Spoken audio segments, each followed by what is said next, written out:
Bisogna aspettare 3 o 4 mesi per capire veramente da che parte, quale sarà il risultato vero, ma quando c'è un dazio non fa mai bene, perché è comunque o un'erosione di margine o una riduzione delle vendite. Di sicuro c'è solo che l'impatto ci sarà, ma quanto saranno gravi le conseguenze dei dazi americani sulla nostra produzione vinicola rimane ancora difficile da stabilire con certezza.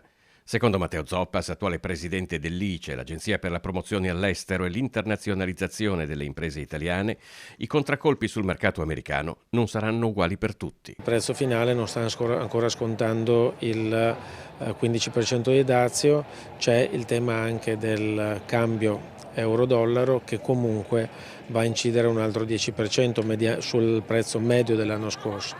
Quindi alla fine l'onerosità potrebbe essere di un 25% in più, ed è chiaro che col 25% ci sono alcuni prodotti che magari sono quelli un po' meno, che hanno un'identità un po' meno forte, che possono essere cambiati con altri prodotti che in questo caso possono essere non italiani. Nel corso degli ultimi decenni il comparto vitivinicolo veneto ha conosciuto una crescita continua e il Prosecco si è imposto come un marchio di successo internazionale. Di fronte alla nuova sfida, il settore non può che proseguire con la politica adottata finora. Continuare a stare insieme, primo obiettivo, e far capire l'importanza dello stare insieme. Attenzione, non sto parlando di stare insieme solo come produttori, cosa che comunque dobbiamo continuare a battere come tasto, ma come comunità.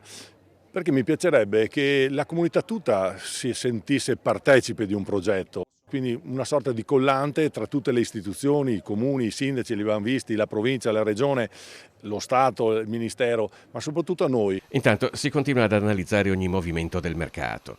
Al momento si sta assistendo, dice Zoppas, ad una riduzione sia del sell-in, cioè dei prodotti acquistati dai punti vendita per essere venduta nei negozi, che del sell-out, vale a dire i prodotti comprati dai consumatori. Sono stati fatti i magazzini in funzione degli annunci che sono stati fatti dai dazi, quindi bisogna capire ancora quanto ce n'è.